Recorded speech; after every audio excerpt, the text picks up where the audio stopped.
Hello मेरे सभी साथियों, स्वागत है आप सभी का अपने YouTube channel anecdotes Hindi stories में। आज मैं आपके सामने एक पंचतंत्र की कहानी जो कि एक जंगल से संबंधित है, जिसमें बहुत सारे पशु पक्षी जीव जंतु रहते थे। उस जंगल में शिकारी आता है पक्षियों का शिकार करने के लिए। उस पर आधारित एक कहानी है। इस कहानी को पूरा देखिए। कहानी किस प्रकार है मैं आपको बता दूं कि बहुत समय पहले एक घने जंगल में विभिन्न प्रकार के पशु पक्षी और जीव जंतु रहते थे। इस जंगल में न केवल अनेक प्रकार की प्राकृतिक सुंदरता थी, बल्कि यहाँ की कहानियाँ भी शिक्षाप्रद और रोचक थी। यह कहानी 4 अलग अलग स्वभाव के मित्रों के परस्पर प्रेम, विश्वास और सहमति की है, जिन्होंने अपनी चतुराई और सहयोग से बड़ी समस्याओं का समाधान किया है। इसमें क्या है कि कबूतरों का एक झुंड होता है और कबूतरों को पकड़ने के लिए शिकारी आता है। इस कहानी में 4 पात्र हैं, जिनका नाम क्रमशः है कबूतरों का राजा चित्त। जो कबूतरों का एक राजा है वो एक समझदार और एक दूरदर्शी कबूतर है। दूसरा है इसमें चूहा, जो अपने तेज दिमाग और चालाकी के लिए प्रसिद्ध होता है। तीसरा है कछुआ, जो अपनी धर्म बुद्धि, धैर्य और सहनशीलता का प्रतीक है। और चौथा है हरिण श्यामल, चपलता और सजगता का परिचय देता है। अब मैं आपके सामने कहानी रखने जा रहा हूँ। एक दिन कबूतरों का झुंड अपने राजा चित्त के नेतृत्व में आकाश में भोजन की खोज में उड़ रहा था। काफी समय तक उड़ने के बाद उन्होंने जंगल के पास एक खेत में कुछ चावल बिखरे हुए देखे।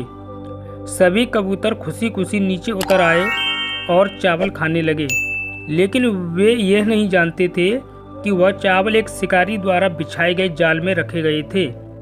जैसे ही उन्होंने चावल खाना शुरू किया, सभी कबूतर जाल में फंस गए। अब सभी कबूतर जाल में फंस गए तो उस संकट के समाधान के लिए क्या स्थितियां उत्पन्न हुई।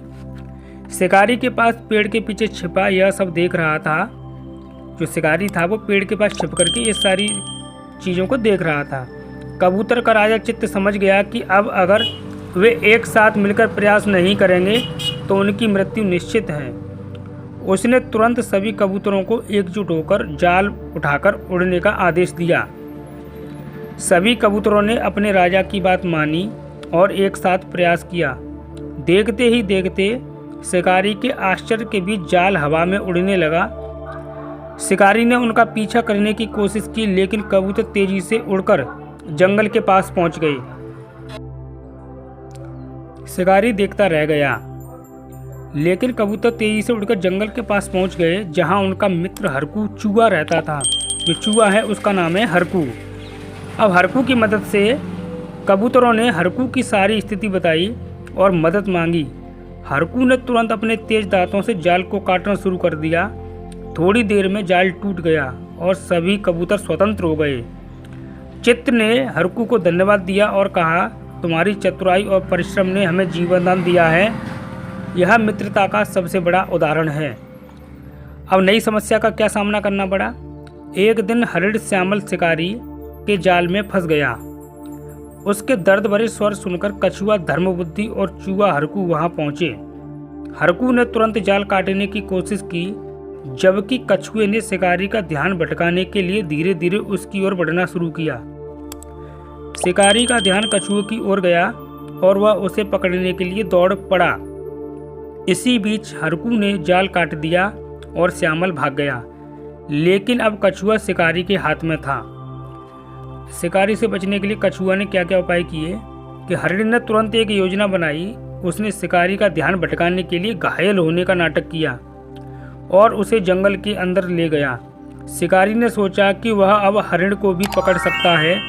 इसी बीच चूहा और कबूतरों के झुंड ने शिकारी का झोला खोलकर कछुए को छुड़ा लिया। जब शिकारी को अपनी भूल का एहसास हुआ, तब तक सभी मित्र दूर जा चुके थे।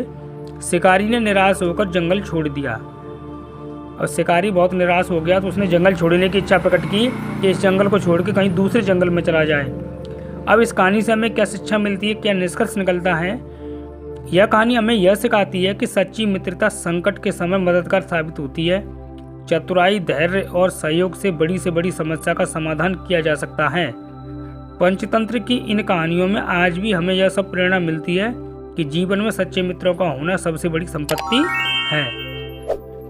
इस कहानी से हमें यह भी संदेश मिलता है कि एकता में बल होता है और मित्रता सबसे बड़ा धन होता है। Thanks for watching, thank you. अगर आपको ये कहानी अच्छी लगी हो तो इस चैनल को जरूर सब्सक्राइब करें, लाइक करें, शेयर करें और कमेंट करके बताएं कि आपको ये वीडियो कैसा लगा, ये कहानी से आपको क्या शिक्षा मिली। अगर आपके कमेंट करने से हमको मोटिवेशन मिलता है और हम वीडियो बनाने के लिए तत्पर रहते हैं। Thank you, thanks for watching.